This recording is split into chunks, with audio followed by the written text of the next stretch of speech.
everybody, and welcome back to another video. And if you're here for the very first time, it's a pleasure to meet you. I'm Jane, my husband Mike is behind the camera. We're British, early retirees, we've got no debt, we've paid off the mortgage, and we live a thrifty, frugal and money-saving life here in Brittany in northwest France. And every Sunday we bring you an aspect of our private life. And this Sunday has been a race against time because we've had such a long winter and such a wet spring to get our garden in so we can eat throughout the summer months. Now our garden is very small, it's just raised beds, but it's expanded this year and it's getting bigger and better every single year. We really hope that you enjoyed the video, and if you do, don't forget to hit the thumbs up button. Oh, I love him, I love him. I said, what did you say? I said, boy.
You sure you're good? You good as well?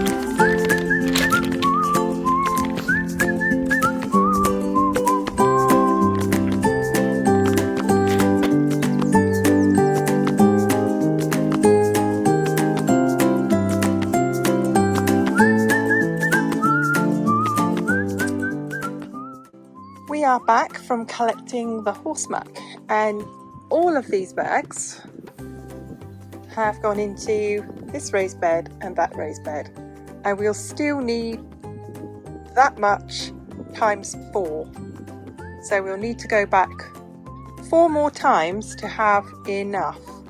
And it's really good. When you see the horse muck, you just think to yourself, that just looks like soil.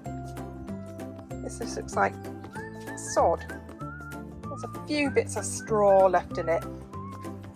Now last year people were making assumptions that the horses that produce this horse muck are fed a diet of chemicals and hormones and goodness knows what else, and they are not. They're not fed anything of the sort.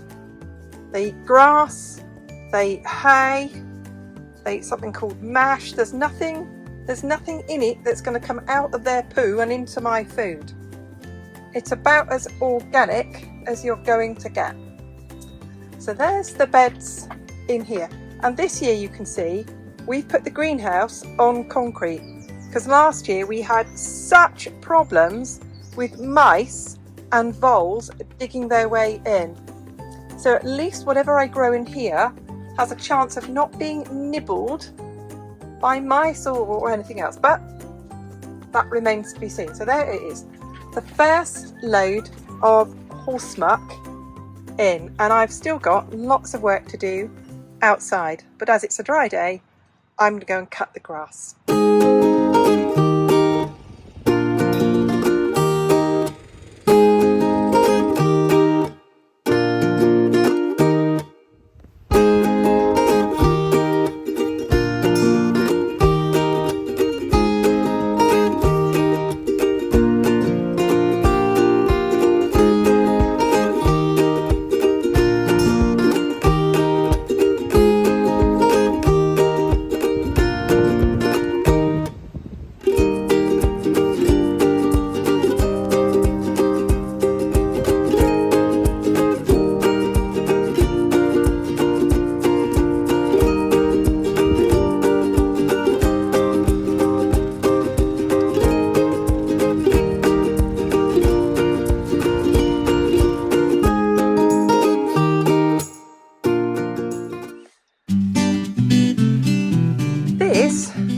although it's in a very, very sorry state, is my herb bed.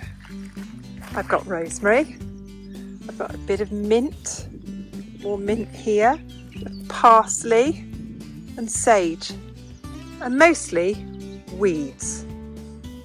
So watch this space, and it'll all be improved.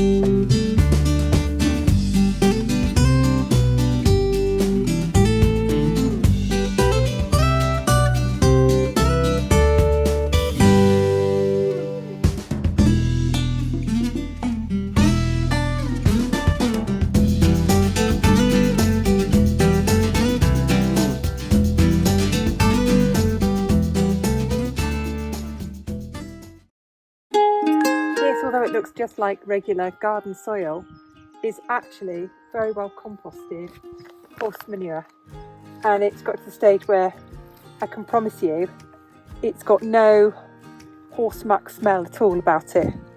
And as you saw in the picture, we went and picked it up. It's lovely, and it's full of worms. It's, you know, it's lovely organic matter. And I'll put a bag of shop compost on top, but this just stretches our budget a bit further, and this will be fine in here for a good few years before we have to change out the soil again. And the soil that we've taken out, we've put in a border where we will grow shrubs.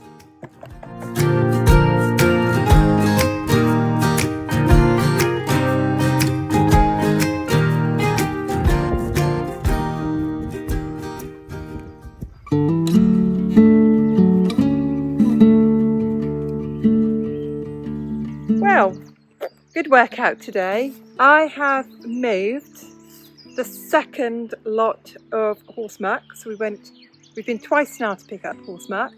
The second lot, we unloaded it from the car, and I moved it from the car where we dropped it off round the back to here. I then distributed it in 1, 2, 3, 4, 5, 6 different raised beds. We've dug up 2 old raised beds, so we're liberating some of the soil from those. And I've also moved 9 bags of organic compost that we bought from the DIY store, and I've distributed that between 1, 2, 5 beds. So I've had a bit of a workout today.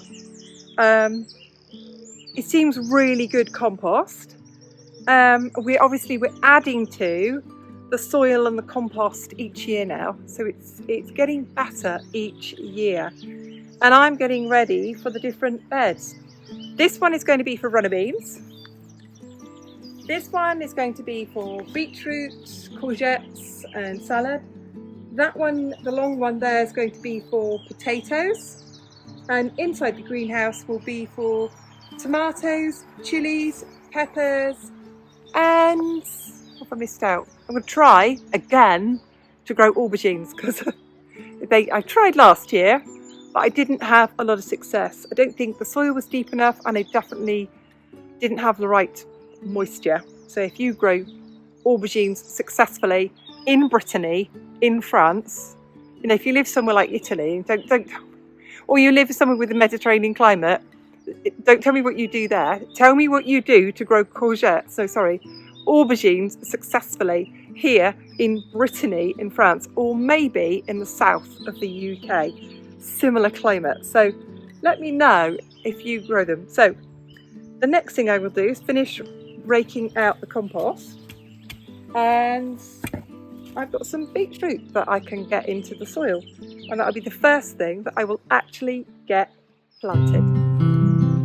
Let's go through what I've got to go into the garden. I have got potatoes, beetroot, celery, a pepper, a cucumber, 2 different types of tomatoes, onions, spinach and lettuce. I don't have a heated greenhouse to start plants from seeds, and also this lot here all of this together costs €40, and I spend €40 a week on fruit and vegetables. So €40 is not a massive investment.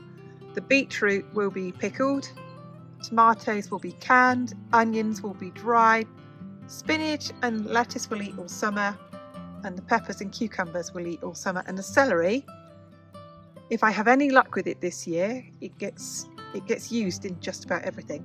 So I am going to get that lot into the garden. In this bed I have got 2 rows of lettuce and a row of spinach in the middle, and all of this spiky material on here is gorse, and I've also sprinkled washed and dried pistachio shells as a barrier, as a deterrent against the slugs. So those are in there. Now the lettuce will grow and be eaten really quickly, and when the lettuce is finished at the beginning of June, beans will go in. So I will start beans indoors in pots. Those are the only things that I will grow from seed. And then in here I've got beetroot. Beetroot will be ready at the end of the summer. I've got 5 celery plants. They will never grow as big or as bushy as the ones that I can buy in the stores. I've got a few rows of Roscoff pink onions. I'm going to carry on over to here. I've got a deep bed of early potatoes, and I've got 3 stray spinach plants that can go in there. Spinach will grow really well with potatoes. And let's take you into my polytunnel. And here I have got a cucumber, a pepper plant, and either side here I've got Roma plum tomatoes, really good for bottling. And at the back here I've got 6 plants which are the round salad tomatoes, but you can bottle those. I bottle those as well, and they grow really, really well. So that's going to get closed up, and you can see here with my polytunnel how we've patched it back together after the storm, and we'll get 1 more year out of it, and we'll have to get a new one next year. But that's what I'm focusing on this year. Last year, if you've watched the videos of my gardening, I grew far too many cucumbers, and we've still got pickles in the cupboard now that we haven't eaten, and I was giving cucumbers to everybody, so I've just got 1 cucumber plant this year. And there it is, my little garden. And everything this year, the compost and the plants are all organic this year, so I can safely say I am growing an organic garden. And as I said earlier, the plants cost about €35 altogether, and we spend that in 1 week on vegetables.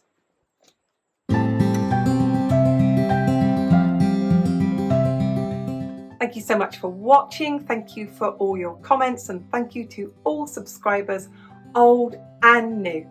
And we love to hear from you, and let me know, are you growing a garden? What have you got in your garden growing? Do you grow your food and preserve it? Does it save you money? Because last year we really felt like it was beginning to save us money in the end, and this year we hope it will save us a lot more money. Thanks for watching. See you soon. Bye for now. Suddenly, the world I used to know, I see it differently. You woke me from a dream, now here's reality. Baby, baby, you are really hurting me. 'Cause every